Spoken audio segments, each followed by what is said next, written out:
Hello बच्चों, selection point के YouTube channel पर आपका बहुत बहुत स्वागत है। और आज से हम शुरू करने जा रहे हैं सुपर टेट के लिए अपनी इतिहास की क्लास। ठीक है, और आज हमारी है पहली क्लास। और आज हम इतिहास का कुछ इंट्रोडक्शन जानेंगे कि आखिरकार ऐसे कौन कौन से स्रोत हैं जिनसे हमें पता चलता है कि इतिहास हमसे जुड़ा हुआ है। ठीक है, और कैसे पता चलता है कि जो इतिहास हम पढ़ रहे हैं वही हमें पढ़ना है या वही हमारे लिए सही है। ठीक है, लेकिन आगे बढ़ने से पहले मेरी आपसे एक रिक्वेस्ट है कि दोस्तों आपका सपोर्ट मेरे लिए बहुत ज़्यादा ज़रूरी है। ठीक है, और हमारे पूरे चैनल के ग्रो के लिए बहुत ज़्यादा ज़रूरी है। तो अगर आप किसी भी वीडियो को देखते हैं तो कृपया उसे लाइक करें, शेयर करें उस वीडियो को, और हमारे चैनल को सब्सक्राइब किए बिना ना जाएं, ताकि आपको ऐसी ऑथेंटिक जानकारी जो है ना वो बार बार मिलती रहे। ठीक है, क्या होता है कि व्यूज़ तो हो जाते हैं 60-65, अभी तो इतने ही जा रहे हैं। ठीक है, लेकिन उस हिसाब से लाइक नहीं होते हैं। ठीक है, अगर लाइक हो जाएंगे और हमारा वॉच टाइम कंप्लीट नहीं होगा तो फिर हम आप लोगों के लिए काम नहीं कर पाएंगे। ठीक है, हमारा चैनल नया है, आप सबको पता है, लेकिन आप लोगों के सपोर्ट के बिना हम लोग कुछ भी नहीं है। ठीक है, तो मैं आशा करता हूं कि आप लोगों तक मेरी ये अपील पहुंचेगी और आप आगे से हमें अपना पूरा सपोर्ट देंगे। ठीक है, जो जिम्मेदारी मेरी है मैं पूरी तरीके से कर रहा हूँ उस काम को। ठीक है, लेकिन आपकी जो जिम्मेदारियां बनती हैं प्लीज़ आप उसमें थोड़ा सा सहयोग करें, तभी हम जा करके आगे बढ़ पाएंगे। ठीक है, क्योंकि अभी वॉच टाइम बहुत कम चल रहा है। ठीक है, सब्सक्रिप्शन भी बहुत कम हुए हैं। ठीक है, बट कोई बात नहीं, हम धीरे धीरे बढ़ेंगे लेकिन बढ़ जाएंगे। ठीक है, लेकिन आप अपना सपोर्ट बनाए रखिए प्लीज़।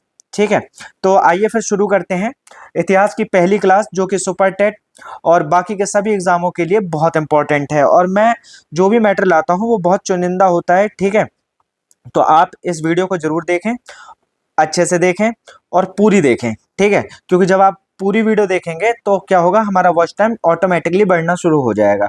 ठीक है दोस्तों, तो फिर आते हैं, बात कर लेते हैं सबसे पहले आखिरकार इतिहास कहा किसे जाता है। ठीक है, तो इतिहास किसे कहा जाता है ये जान लेते हैं सबसे पहले। और आज हम पढ़ने जो जा रहे हैं वो है इतिहास के ऐतिहासिक स्रोत। क्या इतिहास के ऐतिहासिक स्रोतों के बारे में पढ़ने जा रहे हैं। किसी व्यक्ति, समाज अथवा देश से संबंधित महत्वपूर्ण, विशिष्ट और सार्वजनिक क्षेत्र की घटनाओं, तथ्यों आदि कालक्रमिक विवरण को इतिहास कहते हैं। ठीक है, मतलब किसी व्यक्ति, समाज या देश से संबंधित महत्वपूर्ण, विशिष्ट, सार्वजनिक क्षेत्र पर जो हुई घटनाएं हैं या उसमें जिस कालक्रम में वो हुई हैं उनका अध्ययन करना ही क्या कहलाता है, इतिहास कहलाता है।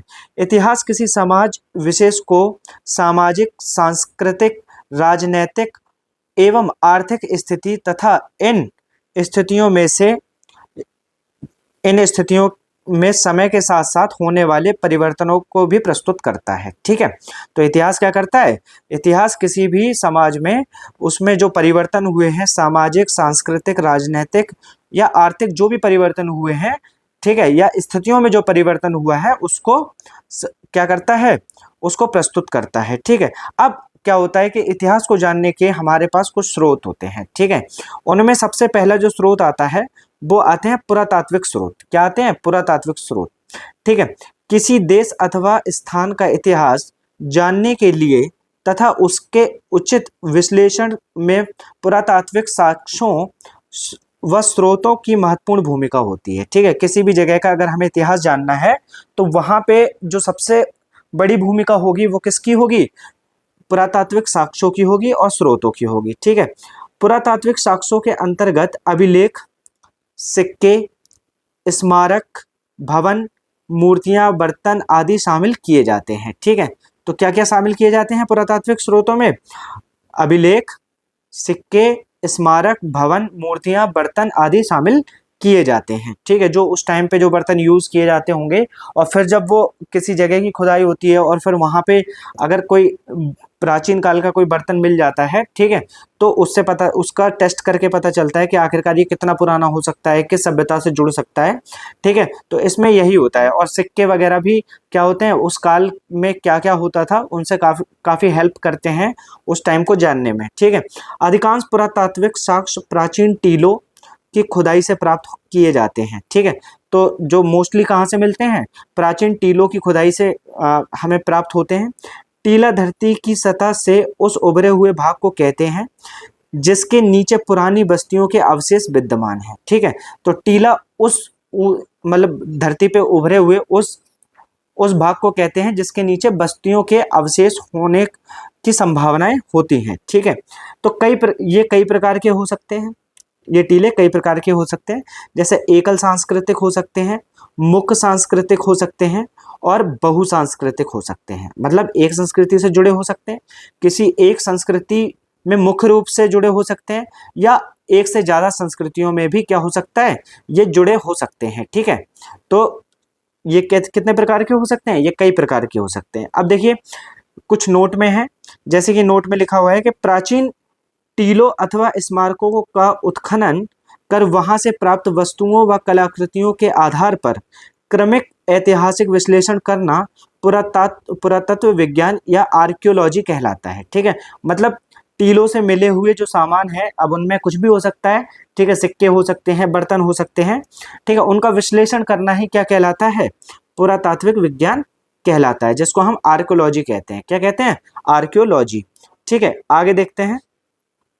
पश्चिमोत्तर भारत में हुए उत्खननों में ऐसे नगरों का पता चलता है जिनकी स्थापना लगभग 2500 ईसा पूर्व हुई थी। ठीक है, तो पश्चिम उत्तर के भाग में, भारत के भाग में कुछ ऐसे उत्खननों में नगरों का पता चला है जिनकी लगभग स्थापना 2500 वर्ष पूर्व रही होगी।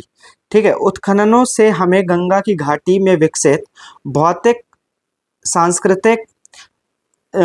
संस्कृति के विषय में भी जानकारी मिली है कि उस समय के लोग किस प्रकार की बस्तियों में रहते थे, उनकी सामाजिक संरचना कैसी थी, वह किस प्रकार के मृद भांडों का यूज करते थे। मृद भांड मतलब बर्तनों का यूज करते थे। ठीक है, किस प्रकार के घरों में रहते थे, किस प्रकार का भोजन करते थे और अनाजों का उपयोग करते थे। ठीक है, और किस प्रकार के हथियारों का संग्रह करते थे। ठीक है, तो ये सब चीजें हमें किससे पता चली हैं, ये सब चीजें हमें गंगा घाटी में विकसित भौतिक संस्कृति के बारे में जानकारी मिली है कि उस समय के लोग क्या क्या करते थे। ठीक है, ये उत्खननों से ही हमें पता चला है, और कोई इसका ऑथेंटिक सोर्स नहीं है कि हमें बस पता चल जाए कि उस टाइम के लोग किस किस तरीके से रहते थे। ठीक है, दक्षिण भारत के कुछ लोग मृत व्यक्ति के शव के साथ औजार, हथियार, मिट्टी के बर्तन आदि वस्तुएं कब्र में दफनाते थे तथा उसके ऊपर एक घेरे में बड़े पत्थर खड़े कर दिए जाते थे। ठीक है, मतलब जो दक्षिण भारत में पहले कुछ ऐसा रिवाज था कि जो व्यक्ति मर चुका है या जिसकी मृत्यु हो चुकी है, ठीक है, उसके शव के साथ औजार, हथियार, मिट्टी के बर्तन और वस्तुएं उसके कब्र में दफना दी जाती थी, और उन कब्र के चारों तरफ बड़े बड़े पत्थर रख दिए जाते थे। ऐसे स्मारकों को महापाषाण या मेगालिथ कहते हैं। ठीक है, तो ऐसे स्मारक जो बनाते थे उस टाइम पे, उनको क्या कहते थे, मेगालिथ कहते थे। क्या कहते थे, मेगालिथ कहते थे। ठीक है, किसी प्राचीन वस्तु में विद्यमान सी बोले तो कार्बन में आई कमी को मापकर उसके समय का निर्धारण किया जा सकता है। ठीक है, तो मतलब कह रहे हैं कि किसी वस्तु के कार्बन में आई हुई कमी को माप करके हम ये निर्धारित कर सकते हैं कि वह कितना पुराना हो सकता है। अब इसके लिए यूज होती है हमारी रेडियो कार्बन डेटिंग। ठीक है, ये कौन सी विधि है, इसके बारे में थोड़ा सा जान लेते हैं कि रेडियो कार्बन डेटिंग एक ऐसी विधि है जिसके द्वारा यह पता लगाया जाता है कि कोई वस्तु किस काल से संबंधित है। ठीक है, तो रेडियो कार्बन विधि एक ऐसी विधि है जिससे ये पता लगाया जाता है कि कौन सी वस्तु किस काल से संबंधित है। रेडियो कार्बन या कार्बन 14C, ठीक है, कार्बन का रेडियो एक्टिव समस्थानिक आइसोटॉप है जो सभी सजीव वस्तुओं में विद्यमान होता है। ठीक है, तो ये जो है रेडियो कार्बन या कार्बन 14C, ठीक है, ये रेडियोधर्मी का समस्थानिक है। और रेडियोधर्मी मतलब रेडियो एक्टिव जो कार्बन होते हैं उनका क्या है, ये उसका समस्थानिक है। ठीक है, और ये सभी सजीव वस्तुओं में क्या होता है, विद्यमान होता है। ठीक है, तो रेडियो कार्बन डेटिंग विधि से पता चला है कि राजस्थान और कश्मीर में कृषि का प्रचलन लगभग 7000 से 6000 ईसा पूर्व में भी था। ठीक है, तो कार्बन डेटिंग से ये पता चला है कि राजस्थान और कश्मीर में जो कृषि का प्रचलन है वो लगभग 7000 से 6000 ईसा पूर्व भी था। ठीक है, पौधों के अवशेष का परीक्षण कर विशेषतः परागों का, मतलब पौधों में भी किसका, उनके पॉलिन का विश्लेषण करके, परीक्षण करके ये पता चला है कि जलवायु और वनस्पति का इतिहास जाना जाता है। ठीक है, मतलब अगर हम पेड़ पौधों के पॉलिन का परीक्षण करें तो हमें पता चल जाता है कि जलवायु और वनस्पति का इतिहास क्या है। ठीक है, उस टाइम पे कैसी जलवायु रही होगी और कौन कौन सी वनस्पति वहां पे होती होगी, तो उसका पता लगाया जा सकता है। पशुओं की हड्डियों का परीक्षण कर उनकी आयु की पहचान की जा सकती है। क्या की जा सकती है? पशुओं की हड्डियों का परीक्षण करके उनकी आयु पहचानी जा सकती है। क्या पहचानी जा सकती है? उनकी आयु पहचानी जा सकती है। ठीक है, और उनके पालतू होने एवं अनेक प्रकार के कार्य में लाए जाने का पता लगाया जा सकता है। ठीक है, और इसी से क्या पता लगाया जा सकता है कि उनको किस किस कार्य में लाया जाता होगा। ठीक है, बात कर लेते हैं अब सिक्कों की, क्योंकि सिक्के भी हमारे इतिहास को जानने के एक मुख्य स्रोत हैं। ठीक है, सिक्कों के अध्ययन को मुद्रा शास्त्र या न्यूमिस्मेटिक कहते हैं। क्या कहते हैं? न्यूमिस्मेटिक। ठीक है, या तो मुद्रा शास्त्र कह लो या फिर न्यूमिस्मेटिक कहते हैं। ठीक है, प्राचीन काल में अधिकांश मोहरें धातु की बनाई जाती थी। किसकी? धातु की बनाई जाती थी। वह मोहरें, मोहरों पर कोई लेख नहीं होता था उस समय। मोहरों पर क्या होता था? कोई लेख नहीं होता था। ये मुद्दों नहीं होगा, ये मोहरों होगा यहाँ पे। ठीक है, तो इसे थोड़ा सा अपन सही कर लेते हैं। मोहरों, मोहरों पर क्या होता था? लेख नहीं होता था। ठीक है, केवल आकृतियां विद्यमान होती थी और उन्हें पंचमार्क या आहतम सिक्के कहते थे। क्या कहते थे? आहतम सिक्के या पंचमार्क कहते थे। ठीक है, भारत में पुरातात्विक खुदाई में बड़ी संख्या में तांबे, चांदी, सोने और शीशे के सिक्के के सांचे मिले हैं। क्या मिले हैं? सोने, चांदी, तांबे और शीशे के सिक्कों के सांचे मिले हैं। ठीक है, इनमें से अधिकांश सांचे जो हैं वो कुषाण काल के हैं, अर्थात ईसा की प्रारंभिक 3 शताब्दियों से संबंधित हैं। मतलब जब से ईसा की सदी शुरू हुई है तब से प्रारंभिक की 3 शताब्दियों से क्या है? संबंधित हैं। ठीक है, भारत में मिले अधिकांश सिक्कों पर प्रतीक चिन्ह मिलते हैं। ठीक है, परंतु बाद के सिक्कों पर राजा और देवताओं के नाम तथा तिथियां अंकित मिलती हैं। ठीक है, तो क्या होता है कि प्रारंभिक में तो कई प्रतीक चिन्ह मिले थे, परंतु बाद में जब और सिक्के मिले तो उन पर पता चला कि राजाओं और देवताओं के नाम लिखे हैं या तिथियां, कुछ तारीखें उस पे गड़ी हुई हैं। ठीक है, सिक्कों पर लेख एवं तिथियां उत्कीर्ण करने की परंपरा सर्वप्रथम यूनानी शासकों ने शुरू की थी। किसने? यूनानी शासकों ने सिक्कों पर लेख एवं तिथियां उत्कीर्ण करने की परंपरा की शुरुआत की थी। ये बहुत इंपॉर्टेंट है। ठीक है, तो इसको एकदम पॉइंट आउट कर लें कि ये इंपॉर्टेंट है कि आखिरकार वो कौन लोग थे जिन्होंने सिक्कों पर लेख एवं तिथियों को उत्कीर्ण करने की परंपरा को चलाया। ठीक है, तो वो कौन थे? वो यूनानी शासक थे। ठीक है, गुप्त शासकों ने सबसे अधिक सोने के सिक्के चलाए। क्या चलाए? गुप्त शासकों ने सबसे अधिक कौन से सिक्के चलाए? सोने के सिक्के जारी किए। ठीक है, सर्वाधिक शुद्ध सोने के सिक्के कुषाण शासकों ने प्रचलित करे। ठीक है, तो सर्वाधिक शुद्ध सोने, अगर बात करें जाए सोने के सिक्के, सर्वाधिक सोने के सिक्के किसने चलाए थे भारत में? तो वो कुषाण शासकों ने चलाए थे। और सर्वाधिक सोने के सिक्के जो जारी किए थे, अब वो शुद्ध हो या ना हो, तो उस क्षेत्र में हम बात करेंगे गुप्त शासकों की। किसकी? गुप्त शासकों की। ठीक है, सातवाहन शासकों ने सबसे अधिक शीशे के सिक्के जारी किए। किसके? शीशे के सिक्के जारी किए। किसने? सातवाहन शासकों ने। किसने? सातवाहन शासकों ने सबसे अधिक शीशे के सिक्के जारी करे। किसके? शीशे के सिक्के किसने जारी करे? सातवाहनों ने जारी करे। ठीक है, तो इस पे भी आप पॉइंट आउट कर लेंगे। ये जो 3 पॉइंट अभी मैंने बताए हैं, 3-4 पॉइंट, ये बहुत ही ज़्यादा इंपॉर्टेंट है। ये यहाँ से लेकर के यहाँ तक ये बहुत ज़्यादा इंपॉर्टेंट है। इनमें से एक आध क्वेश्चन बनने की संभावना है।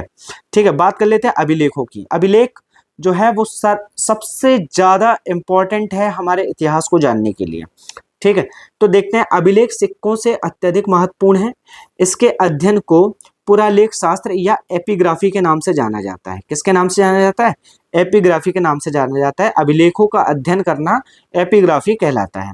भारत के संदर्भ में सर्वाधिक प्राचीन अभिलेख मध्य एशिया के बोगा जकोई, ठीक है, से प्राप्त होता है। कहाँ से प्राप्त होता है? बोगा जकोई से प्राप्त होता है। कहाँ से प्राप्त हुआ? बोगा जकोई। कहाँ पे है ये? मध्य एशिया के बोगा जकोई से प्राप्त होता है, ठीक है। ये सबसे प्राचीन जो अभिलेख मिला है भारत में, वो कहाँ से? मध्य एशिया के बोगा जकोई से प्राप्त हुआ है। इस अभिलेख में इंद्र, वरुण, मित्र एवं नासत्य नामक दैविक देवताओं के नाम मिलते हैं, ठीक है। इनमें किसके? इंद्र, वरुण, मित्र एवं नासत्य नामक दैविक देवताओं के नाम मिलते हैं, ठीक है। बात कर लेते हैं आगे।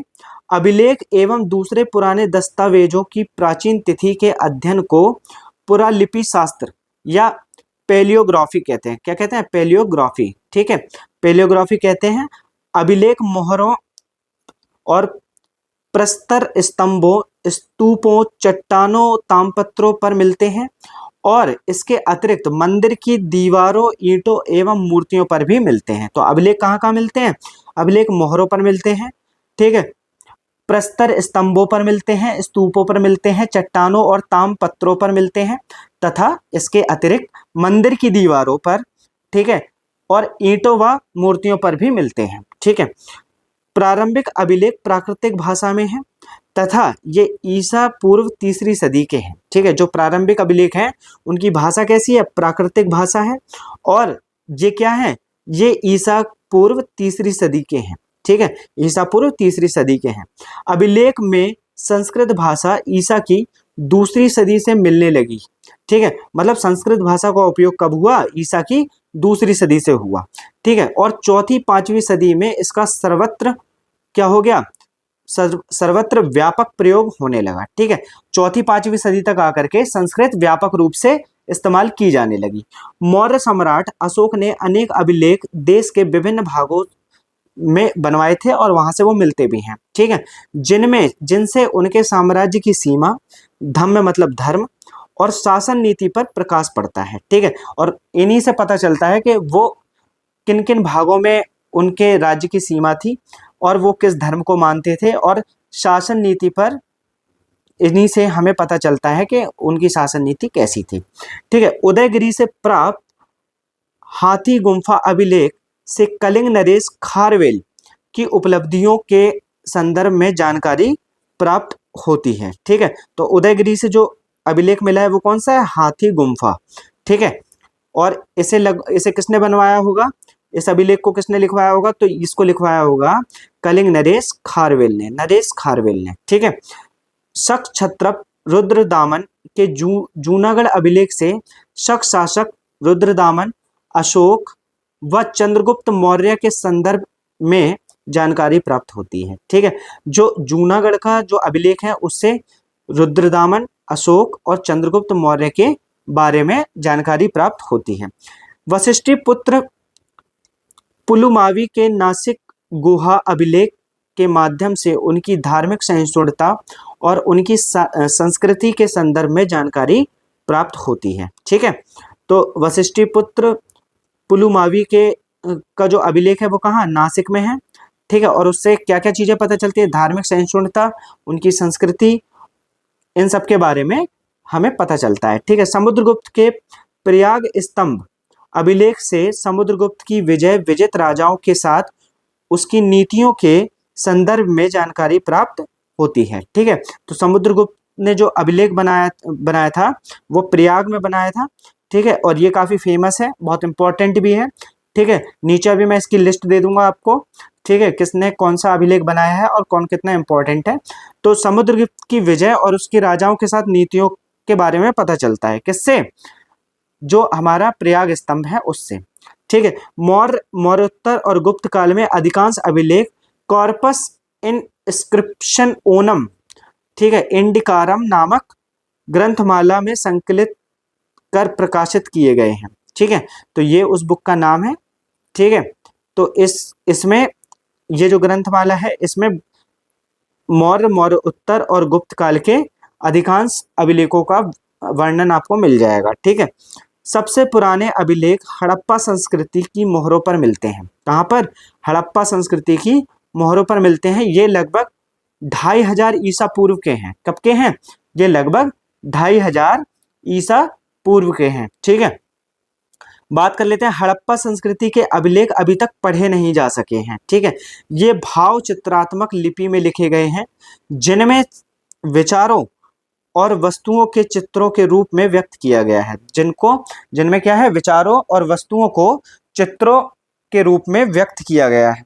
ठीक है, ठीक। सबसे पुराने अभिलेख जो पढ़े जा चुके हैं वे कौन से हैं? वे ईसा पूर्व 3री सदी के अशोक के शिलालेख हैं। कौन है? अशोक के शिलालेख हैं।